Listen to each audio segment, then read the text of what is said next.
YouTube ద్వారా popular అవ్వడానికి నెటిజన్లు ఎన్నో చిత్ర విచిత్రాలు చేస్తుంటారు. అయితే యూట్యూబ్ను ఆయుధంగా చేసుకుని వినూత్నంగా వ్యవసాయం చేసి మంచి ఫలితాలు సాధిస్తున్నారు ఛత్తీస్గఢ్లోని బిలాస్పూర్ జిల్లా మల్హర్ మస్తూరి డెవలప్మెంట్ బ్లాక్కు చెందిన ప్రగతిశీల రైతు దంపతులు. వ్యవసాయంలో కొత్తగా ఏదైనా చేయాలనే లక్ష్యంతో యూట్యూబ్ ద్వారా పరిశోధనలు చేసి కాశ్మీర్, హిమాచల్ ప్రదేశ్ వంటి ప్రాంతాలలోనే కనిపించే ఆపిల్ పండ్లను ఛత్తీస్గఢ్లో పండిస్తున్నారు.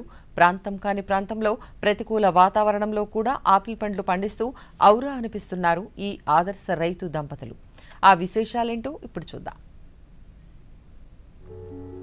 శీతల ప్రాంతాలలో ఎక్కువగా సాగయ్యే యాపిల్ను ఛత్తీస్గఢ్లో కూడా పండించాలనే తపనతో యూట్యూబ్ ఆధారంగా బిలాస్పూర్ జిల్లాకు చెందిన దివ్యవర్మ, ఆమె భర్త జదునందర్ వర్మ ఆపిల్ పంట గురించి పరిశోధన చేశారు.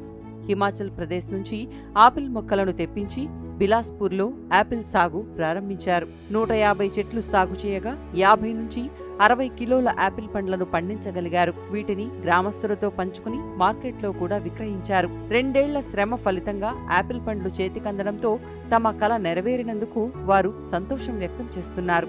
సేంద్రియ పద్ధతుల ద్వారా వినూత్న సాగు చేయడంతో పాటు ఛత్తీస్గఢ్లో యాపిల్ పండ్ల సాగు చేస్తున్న వీరిని స్థానికులు ప్రశంసిస్తున్నారు. सेब की खेती करते हैं और ऑर्गेनिक खेती करते हैं। अच्छा लगता है छत्तीसगढ़ में सेब की खेती देखकर, काहे कि बाहर जो घूमने जाते थे तो वहाँ देखते थे, वो चीज़ हमारे यहाँ हो रहा है और ये परंपरागत खेती से हटकर खेती है। ये इससे आर्थिक लाभ भी अच्छी होती है, प्लस लोग सीखने और देखने आते हैं। हाँ, हमें बहुत अच्छा लगता है और गौरवान्वित महसूस होता है कि हमारे यहाँ एक खेती हो रहा है और लोग देखने आते हैं, सीखने आते हैं और जानकारी लेते हैं और बोलते हैं कि हम भी करेंगे। तो ये एक प्रेरणादायक है। సేంద్రియ పద్ధతిలో యాపిల్ పండించి వ్యవసాయ రంగంలో ఆవిష్కరణలు చేస్తున్న ఈ రైతు దంపతులు అనేక అవార్డులు అందుకున్నారు.